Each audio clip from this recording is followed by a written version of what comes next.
Hello students, आज हम study करने जा रहे हैं थर्ड वीडियो कोलिजन्स के ऊपर। इस वीडियो में हम इलास्टिक कोलिजन करने वाले हैं two dimensional. Elastic word mind में आते ही जो चीज आपको पता होनी चाहिए वो है कि यहाँ पर मोमेंटम भी कंजर्व रहेगा, काइनेटिक एनर्जी भी कंजर्व रहेगी, टोटल एनर्जी भी कंजर्व रहेगी। तो फिर बाद में जो वर्ड आपको दे रखा है वो है टू डायमेंशनल। इसका मीनिंग ये हुआ कि जब दो बॉडीज आपस में टकराएंगी तो अब वो एक लाइन में मूव करने की बजाय किसी प्लेन में मूव कर रही है। प्लेन का मीनिंग है दो डायरेक्शन का कॉम्बिनेशन। तो डायग्राम कैसे बनेगा, हम मान लेते हैं कि कोई बॉडी है यहाँ पर। इस बॉडी को हमने नाम दिया m1। बॉडी A है जो इनिशियल वेलोसिटी u1 के साथ मूव कर रही है। यहाँ कोई बॉडी m2 रेस्ट पर है और बॉडी B इसको हमने नाम दिया। जैसे ही पहले वाली बॉडी जो वेलोसिटी u1 के साथ मूव कर रही है आके इसको टक्कर मारेगी, तो हम क्या देखते हैं कि ये वाली बॉडी तो इस डायरेक्शन में चली गई, यहाँ आपने नाम दे दिया इसको m1, और जिसको टक्कर लगी वो इस डायरेक्शन में चली गई, ये नाम हो गया आपके पास m2। हमने ये देखा कि टक्कर लगने के बाद, कोलिजन होने के बाद वो सीधा नहीं गए, A गया उस डायरेक्शन में, A गया इस डायरेक्शन में। इनिशियल वेलोसिटी इसकी u1 थी तो इसकी फाइनल वेलोसिटी हो गई v1। इसकी इनिशियल u2 थी लेकिन 0 थी, पर सिंबल तो आपको रखना पड़ेगा u2।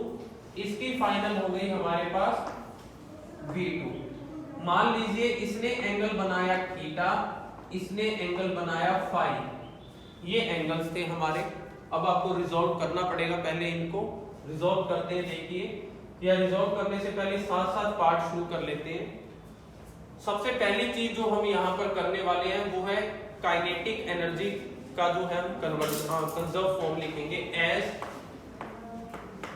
Kinetic energy remains conserve. तो इसका मीनिंग ये हुआ कि total kinetic energy before collision equal होनी चाहिए total kinetic energy after collision के। बिफोर कोलिजन काइनेटिक एनर्जी, इसकी काइनेटिक एनर्जी होगी हाफ m1 u1 का स्क्वायर, सेकंड की होगी हाफ m2 u2 का स्क्वायर। u2 की वैल्यू 0 पुट करोगे तो ये सारी 0 हो जाएगी, लेकिन अभी हमने एक जनरल रिलेशन के लिए इसको लिख दिया है यहाँ पर, इक्वल्स टू इसकी kinetic energy half m1 v1 का स्क्वायर और दूसरे की हाफ m2 v2 का स्क्वायर। कई बच्चे क्वेश्चन करते हैं कि आपने यहाँ पर एंगल दिया, आप इसको रिजॉल्व भी करोगे, x एक्सिस का कंपोनेंट भी निकालोगे, y का भी निकालोगे, इसका भी x एक्सिस का कंपोनेंट निकाला जाएगा, y का निकाला जाएगा। कब? जब हम मोमेंटम की बात करेंगे। लेकिन काइनेटिक एनर्जी में आपने कोई एंगल का रोल बिना प्ले किए डायरेक्ट इनकी m1 और u1 की वैल्यू ले ली। उसका रीजन ये है, energy is a scalar quantity. Energy एक स्केलर क्वांटिटी है जो डायरेक्शन पे डिपेंड नहीं करती कि कौन कहाँ गया। इसको सिर्फ किससे मतलब है कि ये कहीं भी गया हो इसकी एनर्जी कितनी है, ये कहीं भी गया हो इसकी एनर्जी कितनी है, तो हमने सीधा उनकी एनर्जी का टोटल ले लिया। लेकिन जब बात मोमेंटम की करेंगे, then momentum is a vector quantity. तो हमें डायरेक्शन भी देखनी है कि टकराने के बाद कौन कहाँ गया और दूसरे वाला कहाँ गया। अभी बात कर रहे हैं काइनेटिक एनर्जी की, तो आपको पता ही है हाफ कैंसिल आउट हो जाएगा दोनों तरफ, और जो रिलेशन यहाँ से आएगा मैं डायरेक्ट लिख देता हूँ, u 0 है तो as u2 is equals to 0, तो रिलेशन आपके पास बचेगा m1 u1 square equals to m1 v1 square plus m2 v2 square. Equation number 1 हमारे पास ये आ जाती है। ये इक्वेशन निकाली है हमने काइनेटिक एनर्जी की हेल्प से। अब हम सेकंड कंजर्वेशन लॉ लगाने वाले हैं मोमेंटम का। Now according to conservation law of linear momentum, अब मोशन जो है वो दो डायरेक्शन में है। देखो, बिफोर कोलिजन तो सारी चीजें एक्स एक्सिस पे हो रही हैं, लेकिन आफ्टर कोलिजन तो दो डायरेक्शन में मोशन आ गया, एंगल आ गया तो आपको जो law of conservation of angular momentum लगाना है वो अलग अलग लगाना है।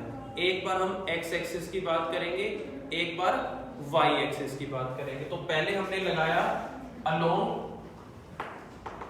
X axis. अब देखिए एक्स एक्सिस पे जब हमने लगाया लेफ्ट हैंड साइड पे बिफोर कोलिजन, इसका मोमेंटम कितना आपके पास m1 u1, दूसरे का m2 u2 जो कि 0 है क्योंकि u2 0 है, equals to after collision x axis पर।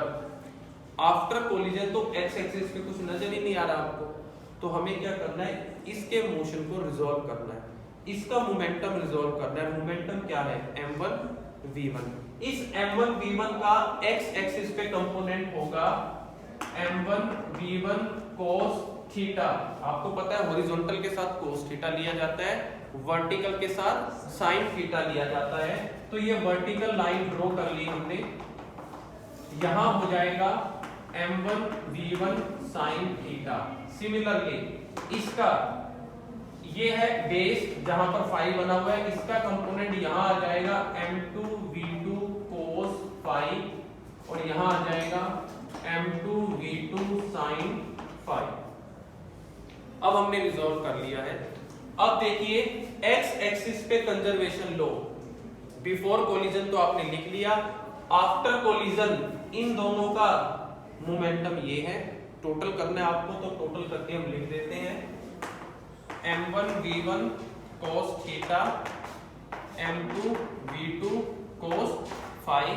अगेन u2 को 0 पुट कर दोगे तो इक्वेशन आ जाएगी m1 u1 m1 v1 cos theta m2 v2 cos phi. Equation second आ गई आपके पास। अब थर्ड इक्वेशन भी यहां पर निकलेगी क्योंकि आपने y एक्सिस की भी बात करनी है। अलोंग y एक्सिस, क्या कोलिजन से पहले y एक्सिस पे कोई मूवमेंट है? नहीं। टोटल मूवमेंट किस डायरेक्शन में है आपकी? x एक्सिस में है। तो यानी कि बिफोर कोलिजन तो y डायरेक्शन में कोई मोमेंटम है ही नहीं, तो वैल्यू क्या हो जाएगी? 0। Before collision 0। लेकिन आफ्टर कोलिजन तो y एक्सिस में कंपोनेंट है, इसका कंपोनेंट ये है और इसका कंपोनेंट ये है। तो क्या लिखेंगे हम यहां पर? m1 v1 sin theta m2 v2 sin phi. लेकिन जो बात आपको याद रखनी है वो ये कि बीच में माइनस का साइन आएगा। वो क्यों? क्योंकि these two components are opposite to each other।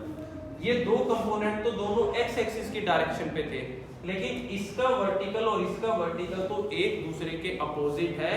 इसलिए आफ्टर कोलिजन जो आप ऐड करने का काम करते थे वहां पर डायरेक्शन मायने रखनी है, क्योंकि मोमेंटम तो वेक्टर क्वांटिटी है, डायरेक्शन की वजह से ही तो हमने रिजोल्यूशन कर रखा है। तो यहां पर आपके पास साइन आ जाएगा माइनस का।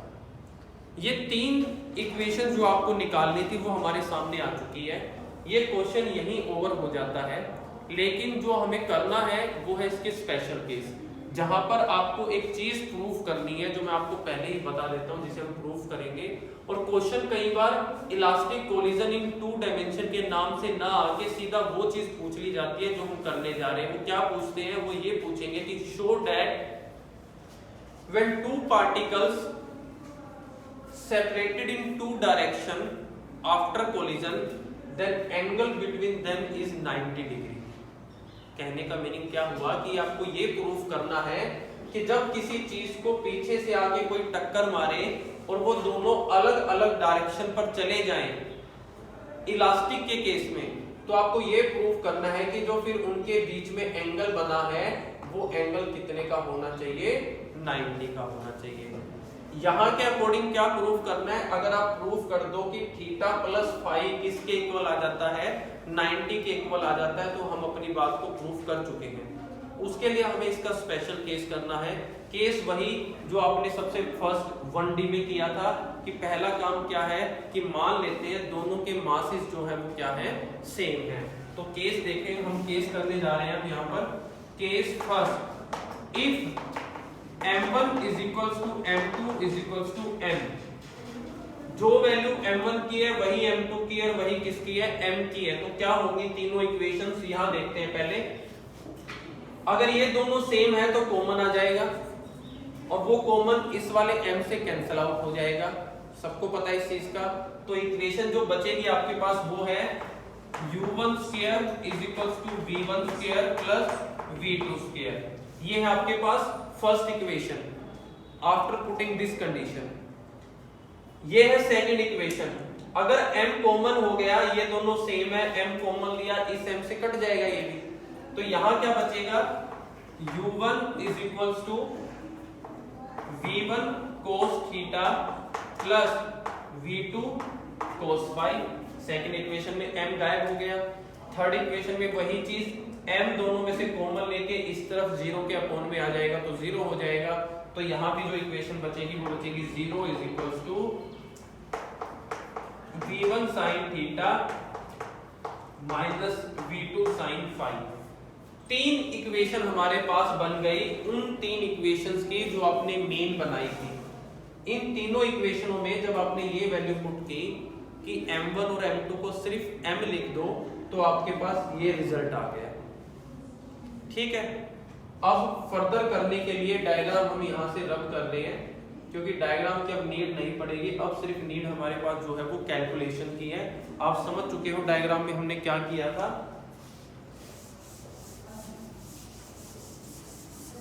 अब देखिए, अगर आप इस न्यू इक्वेशन को देखें, क्या बता रही है आपको, u1 का square is equals to v1 का स्क्वायर प्लस v2 का स्क्वायर, और इसी u1 की वैल्यू आपने नीचे इस इक्वेशन में निकाल भी दी। u1 की वैल्यू क्या आई, v1 cos theta plus v2 cos phi. ये u1 की वैल्यू तो है आपके पास। तो क्या हम ये u1 की वैल्यू यहां पुट करते, क्योंकि हमें फाइनली आपको पता ही है रिलेशन क्या निकालना है, हम पुट करने जा रहे हैं। तो देखो इस इक्वेशन में मैं ये v1 और v2 को लेफ्ट हैंड साइड में लिख रहा हूं ताकि जो कैलकुलेशन है वो राइट हैंड साइड पे चलती रहे। v1 स्क्वायर प्लस v2 का स्क्वायर, इसके इक्वल में था u1 का स्क्वायर, और u1 की वैल्यू ये है तो इसका स्क्वायर हम लिख रहे हैं u1 cos theta plus u2 cos phi का स्क्वायर। यहां तक कोई प्रॉब्लम नहीं आनी चाहिए किसी को। हमने जस्ट इस इक्वेशन में u1 स्क्वायर जो है उसमें u1 की वैल्यू पुट कर दी, तो उसका स्क्वायर हमने वहां पर लिख दिया। स्क्वायर ओपन करते हैं, देखिए u1 square plus u2 square, v1 square plus v2 square equals to a plus b का square, a square plus b square plus 2ab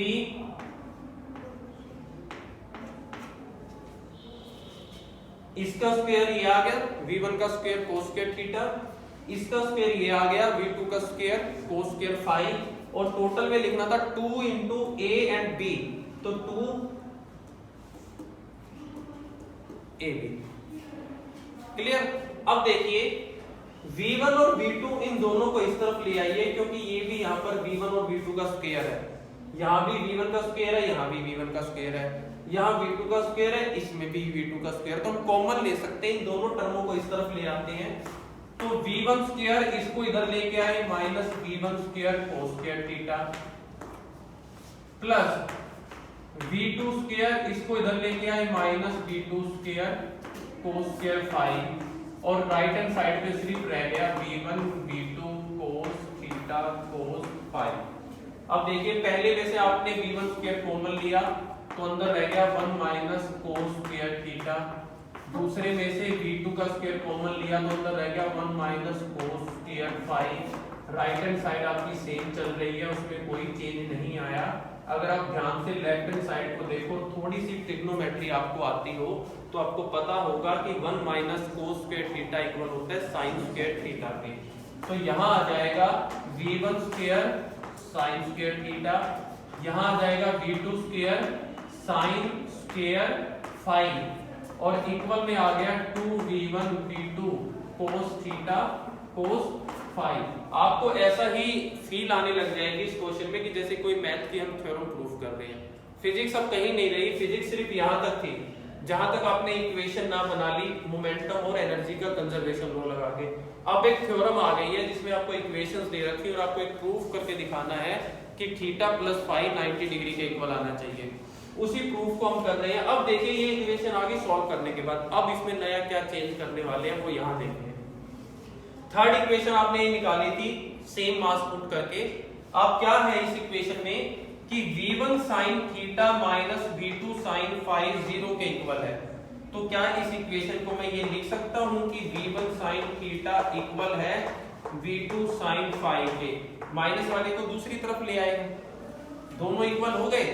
अगर ये दोनों इक्वल है तो दोनों तरफ अगर मैं स्क्वायर कर दूं तो v1 square plus sign into sine square theta equal हो जाएगा v2 square sine square phi के। देख लीजिए अच्छे से, ये इक्वेशन 0 के इक्वल थी। मैंने माइनस वाले को इस तरफ ले आया तो दोनों आपस में इक्वल हो गई। अगर ये इक्वल है तो इनका स्क्वायर करने के बाद भी इक्वल होगा। अगर 2 इज इक्वल टू 2 है और इनका मैं अगर स्क्वायर कर दूं तो 4 भी तो 4 के ही इक्वल आएगा। ये तो कंफ्यूजन नहीं है आपको। अब यही तो दो चीजें हैं जो आपके सामने लेफ्ट हैंड साइड पे हैं। क्यों ना मैं v2 square sine square theta की जगह v1 square sine square theta रख दूं। रख सकते हैं, रिप्लेस कर सकते हैं। देख लीजिए v1 square sine square theta और इसकी जगह मैं रख रहा हूं यहां से v1 square sine square theta is equal to 2v1 v2 cos theta cos phi. Same हो गए v1 square sine square theta तो सेम हो गए तो ट्वाइस लिख देते हैं। a प्लस a क्या हो जाएगा 2a। तो मैंने अब लिख दिया 2v1 square sine square theta is equal to 2v1 v2 cos theta cos phi. अब कुछ चीजें कैंसिल आउट हो रही है। 2 से 2 कट गया, इस v1 से एक पावर कट गई, क्या बचा v1 साइन स्क्वायर थीटा, इधर बचा v2 cos theta cos phi. Clear है सबको। अब cos थीटा की वैल्यू निकालती है यहां से। cos थीटा एक तरफ लिया, ये दोनों चीजें अपोन में आ गई तो ये आ जाएगा v1 by v2 sine square theta upon में cos फाई। देख लीजिए cos थीटा की मैंने वैल्यू निकाली, ये v2 भी अपोन में आ गया, ये cos फाई भी अपोन में आ गया। cos थीटा की वैल्यू हमने इसलिए निकाली। अब जल्दी हम इसको एक जगह पुट करने वाले हैं जहां से हमारा रिजल्ट सीधा डायरेक्ट अब आ जाएगा। रिजल्ट के लास्ट स्टेप्स में है। एक फॉर्मूला ट्रिग्नोमेट्री में आपने किया है, नहीं याद है तो मैं लिख देता हूं। आपने एक फॉर्मूला पढ़ा था कि cos a plus b, formula था cos a cos b minus sine a sine b। ये फॉर्मूला आप ट्रिग्नोमेट्री में पढ़ चुके हो इजीली, कोई मुश्किल नहीं है इसमें। फॉर्मूले में नहीं पढ़ा, अगर हो सकता है मैथ में आपके पास अभी ना आया हो तो ये आएगा। बहुत ही सिंपल फॉर्मूला है। cos a प्लस b को हम लिखते हैं cos a cos b minus sin a sin b। a और b की जगह हमारे पास इस कंसेप्ट में क्या है, थीटा और फाई। तो हम इस फॉर्मूले को अब अपने अकॉर्डिंग कर लेते हैं। a की जगह रख दिया थीटा और b की जगह रख दिया फाई। तो अब देखिए क्या फॉर्मूला बनेगा, cos theta cos phi minus sin theta sin phi. Same वही फॉर्मूला है जो ऊपर लिखा था, बस हमने a और b को रिप्लेस कर दिया है थीटा प्लस फाई से।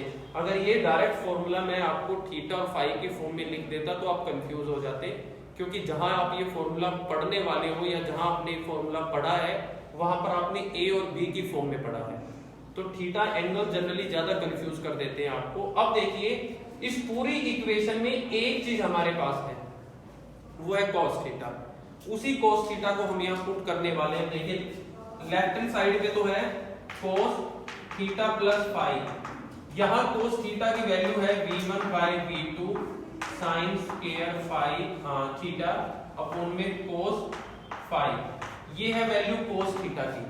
बाकी सारी चीज आपको नहीं पता तो ऐसे नहीं ऐसे लिख दी cos phi minus sine theta sine phi. इस फॉर्मूले में सिर्फ हमने एक cos थीटा की वैल्यू ही यहां से पुट की है, बाकी सब कुछ सेम है। यहां पर cos फाई से क्या हो गया, कैंसिल हो गया। एक चीज कैंसिल हो गई। दूसरी आप ऑलरेडी कर चुके हो। क्या कर चुके हो, इधर ध्यान दीजिए थोड़ा। आपने ये किया इस इक्वेशन को इधर लेके गए, ये स्टेप आपने ऑलरेडी कर रखा है। यहां से अगर मुझे सिर्फ साइन फाई की वैल्यू चाहिए तो आप क्या करोगे, इस v2 को इसके अपोन में भेज दोगे, यानी कि यहां से अगर आपको साइन फाई की वैल्यू निकालनी हो तो v2 अपोन में आगे हो जाएगा v1 by v2 sine theta. यहां से साइन फाई की वैल्यू आ गई v1 by v2 sine theta. इस साइन फाई की वैल्यू यहां पुट करने वाला हूं मैं, डायरेक्ट यही पुट कर रहा हूं। देखिए साइन फाई मैंने यहां से हटा दिया और मल्टीप्लाई में आ गया आपके पास v1 by v2 sine theta. क्या आप देख सकते हो कि ये और ये टोटली सेम है, v1 by v2 v1 by v2 sine square theta, और ये भी मल्टीप्लाई में है, साइन साइन क्या हो जाएगा साइन स्क्वायर थीटा। दोनों सेम क्वांटिटीज का माइनस किया जा रहा है, तो यानी कि आंसर क्या आने वाला है 0। कोस थीटा प्लस फाई आपने 0 रख दिया। कोस 0 कब होता है, जब एंगल 90 डिग्री का होता है, तो उस 0 की जगह मैं लिख सकता हूं कोस 90 डिग्री। अब जब कोस 90 डिग्री हमने लिख दिया तो कोस से कोस दोनों तरफ क्या हो गया, कैंसिल आउट। तो क्या आ गया कि थीटा प्लस फाई इसके इक्वल 90 डिग्री के इक्वल। ये हमें प्रूफ करना था कि दो चीजें इलास्टिक कोलिजन के अंदर जब टकराकर दो डायरेक्शन में डिवाइड हो जाती हैं, अलग हो जाती हैं, तो फिर जो उनके एंगल्स का सम होता है वो किसके इक्वल होता है, 90 डिग्री के इक्वल होता है। ये सारी कैलकुलेशन जस्ट एक थ्योरम को प्रूफ करने के लिए हमने की। क्वेश्चन तो यहीं तक होता है जहां पर हम 3 इक्वेशन निकाल लेते हैं, उसके बाद तो ये जर्नल इक्वेशन आ जाती है, उसके बाद तो आपसे केसेस दिए जाते हैं। वो कुछ भी कह सकता है आपको, वो ये भी कह सकता है कि अगर पहला एंगल 0 हो दूसरा 90 हो तो क्या रिजल्ट होगा। तो इन केसेस में आपको इन्हीं इक्वेशंस में ही वैल्यू पुट करनी होती है। जैसे 2 टाइप के स्पेशल केसेस बहुत पूछे जाते हैं, मैं आपको अभी करके दिखाऊंगा, लेकिन यहाँ तक जो है हमने कर दिया है। ये आपने एक एक स्टेप वाइज चीजें सीखनी है, वरना बहुत बार देखा है कि बच्चे रट्टा मारते रहते हैं 4 से 5 बार, पर जब करने की बारी आती है रिटर्न में क्लियर नहीं हो पाता आपसे। तो ये वाला पोर्शन मैं एक बार फिर रब कर रहा हूँ ताकि आपको 2 स्पेशल केसेस और इसके अलग से हम करके दिखा दे। पहला जो स्पेशल केस है या दूसरा जो दोनों हमने बात करने हैं, दोनों की एक स्पेशल हेडिंग है जिससे वो एग्जाम में पूछे जाते हैं 2 मार्क्स में या 1 मार्क्स में। पहला है ग्लांसिंग कोलिजन।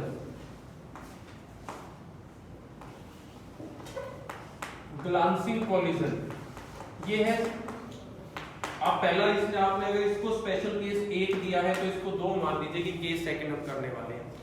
ग्लांसिंग कोलिजन का एक मीनिंग है, वो मीनिंग क्या है कि सिचुएशन को ग्लांसिंग तब बोला जाता है अगर 2 चीजें जो आपस में टकरा रही थी।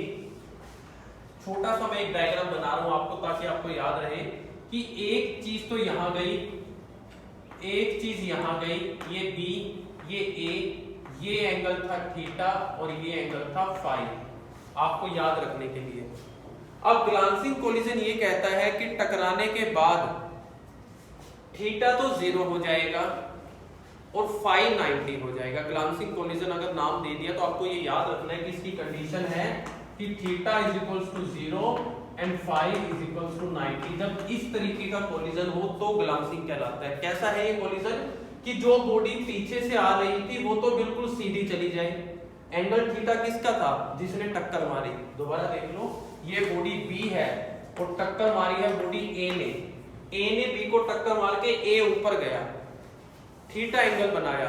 तो अगर वो सीधा निकल जाए और बी जो पोजीशन थी वो 90 डिग्री से नीचे आ जाए, बिल्कुल एक ऐसे गया जो यहां था वो सीधा 90 डिग्री से कट गया, तो इस तरीके के कोलिजन को बोलते हैं हम ग्लांसिंग कोलिजन। तो अगर ग्लांसिंग कोलिजन की कंडीशन दे तो इसका मीनिंग ये है कि आपके पास 3 इक्वेशंस हैं, उन 3 इक्वेशनों में आपने ये कंडीशन पुट करनी है। पहली वाली में तो कोई एंगल है ही नहीं, तो आपको पहली से शुरू नहीं करना, आपको इन 2 से शुरू करना है। इन 2 का जो रिजल्ट आएगा वो आपने पहले में पुट कर देना है। क्वेश्चन नंबर 2 देखो, equation number 2 left hand side पे है m1u1,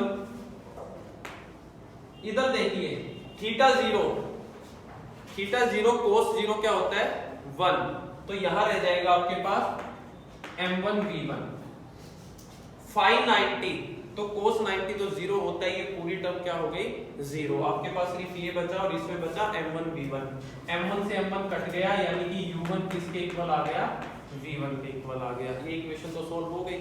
दूसरी, पहले ही 0 है लेफ्ट हैंड साइड में, थीटा 0 साइन 0 की वैल्यू 0 होती है, ये खत्म हो गया। फाइन 90 साइन 90 की वैल्यू होती है 1, तो ये आ गया माइनस m2 v2 और माइनस और m2 दोनों का कोण में ले आओगे 0 के तो दोनों खत्म हो गए। रिजल्ट यहां से आ रहा है v2 = 0। तो आप क्या देख रहे हो कि यहां पर एनर्जी का लॉस नहीं हो रहा। क्यों नहीं हो रहा? जिस इनिशियल वेलोसिटी के साथ बॉडी ट्रेवल कर रही थी उतनी ही वेलोसिटी के साथ वो बाद में भी ट्रेवल कर रही है। देखो फर्स्ट बॉडी की इनिशियल और फर्स्ट बॉडी की फाइनल वेलोसिटी सेम आ गई, तो इसका मीनिंग है वो पीछे से जितनी स्पीड से आई टक्कर मारने के बाद भी वो उतनी ही स्पीड से जा रही है। क्यों? क्योंकि इस कंडीशन में सेकंड बॉडी की फाइनल वेलोसिटी क्या है 0। अगर एंगल ऐसा आता तो सेकंड बॉडी की फाइनल वेलोसिटी क्या आ रही है आपके पास 0 आ रही है। इसका मीनिंग है सेकंड वेलोसिटी जो सेकंड बॉडी है वो अपनी जगह से नहीं हिली, जो पहले वाली बॉडी है वो जस्ट उसके पास से क्या चली गई सीधा होके निकल गई उतनी ही स्पीड से जितनी स्पीड से वो आई थी। ये रिजल्ट निकाला आपने सेकंड इक्वेशन। अब इस रिजल्ट को फर्स्ट इक्वेशन में अगर पुट करें, इसको पुट किया v2 क्या है 0, यहां 0 पुट किया तो कंप्लीट 0 हो गई। अब देखिए m1 से m1 कट ही जाएगा, आपके पास क्या बचने वाला है यहां से u1 किसके इक्वल है u2 के इक्वल है, तो ये भी सारी क्या हो गई 0। या आप ऐसे कह सकते हो कि आप सिर्फ ये वाली चीज पुट करो, v1 की जगह क्या रख दो u1, v1 की जगह u1 रखोगे तो ये और ये सेम हो जाएगा, यहां u1 रखोगे ये और ये सेम, दोनों कैंसिल आउट, तो रिजल्ट क्या आया m2 v2 का स्क्वायर = 0। और ये क्या है काइनेटिक एनर्जी तो लिख रखी है आपने किसकी सेकंड बॉडी की, यानी कि सेकंड बॉडी के पास कोई भी काइनेटिक एनर्जी नहीं है। होगी कब? जब वो मोशन में होगी, और मोशन में तो वो है ही, हमने पहले ही बता दिया कि सेकंड वेलोसिटी तो क्या है रेस्ट पे है, वो तो मूव करे ही नहीं। तो ग्लांसिंग कोलिजन तब बोलते हैं जब पहली बॉडी तो थीटा एंगल जो बना रही है वो 0 एंगल की वैल्यू है वो सीधे निकल जाए और दूसरी बॉडी जो है अपनी उसी पोजीशन पर रहे, लेकिन उसको फाई को 90 लिखा जाता है, ये चीज प्रूफ करने के लिए कि वो उसी पोजीशन पे रहेगी। 90 नहीं रखोगे तो आप प्रूफ नहीं कर पाओगे कि वो नहीं हिली, क्योंकि आपने देखा 90 वैल्यू पुट करने पर ही ये रिजल्ट आए हैं हमारे पास। एक और केस है हमारे पास थर्ड जो पूछ लिया जाता है आपसे, वो है head on collision. Head on collision अगर हिंदी में समझाएं तो बिल्कुल सिर से सिर की टक्कर, बीचों बीच टक्कर मारना, वो है हेड ऑन कोलिजन। इसकी क्या कंडीशन है कि इसके अंदर फाई की वैल्यू 0 हो जाती है, थीटा थीटा ही रहता है, थीटा कुछ भी हो सकता है वो डिपेंड करता है, लेकिन फाई की वैल्यू क्या हो जाएगी 0, कि जिस एंगल को जिसके आपने बीच में टक्कर मारी है वो सीधी जाएगी, बस टक्कर मारने वाला तो कहीं भी जाए लेकिन जिसको टक्कर लगी है वो क्या जा रही है सीधी जा रही है। अब इसी चीज को दोबारा पुट करके देख लो, ये है इक्वेशन सेकंड, थीटा को ऐसे का ऐसे रखना है m1 u1 = m1 v1 cos theta. अब फाई की जगह आपने 0 पुट करना है तो cos 0 1 हो जाएगा, ये आ जाएगा m2 और v2। ये फर्स्ट इक्वेशन आ गई आपके पास। सेकंड इक्वेशन कैसे करोगे इसमें 0 = थीटा को तो थीटा रखना है m1 v1 sin थीटा और फाई को 0 रखते ही ये सारी 0 हो जाएगी आपके पास। ये इक्वेशंस आ गई आपके पास दोनों, बस ये आंसर आ गया इसका। जो मेन दो केसेस थे आपके पास वो ये थे जिसमें हमने थीटा प्लस फाई को 90 प्रूफ किया। ये दो तो 1 मार्क्स में कई बार पूछ लिए जाते हैं कि हेड ऑन कोलिजन क्या होता है, इक्वेशन बताइए, तो ये दो इक्वेशन है हेड ऑन कोलिजन की। या पूछ लेंगे ग्लांसिंग कोलिजन क्या होता है, तो आपको फिर ये इक्वेशन बतानी है और डेफिनेशन में लिखना था collision which theta is 0 and phi is 90। लेकिन खाली थीटा 0 फाई 90 लिखने से काम नहीं चलेगा, आपको पहले डायग्राम बनाना पड़ेगा, तभी तो एग्जामिनर को ये पता लगेगा ना कि थीटा कहाँ है और फाई कहाँ पर है। तो ये जो आज का टॉपिक था हमारा वो इलास्टिक कोलिजन 2 डायमेंशनल में था, 2D में था, या फिर ये भी पूछा जा सकता है कि show that theta plus phi becomes 90 degree. तो आपने इसको अच्छे से रिवाइज कर लेना है।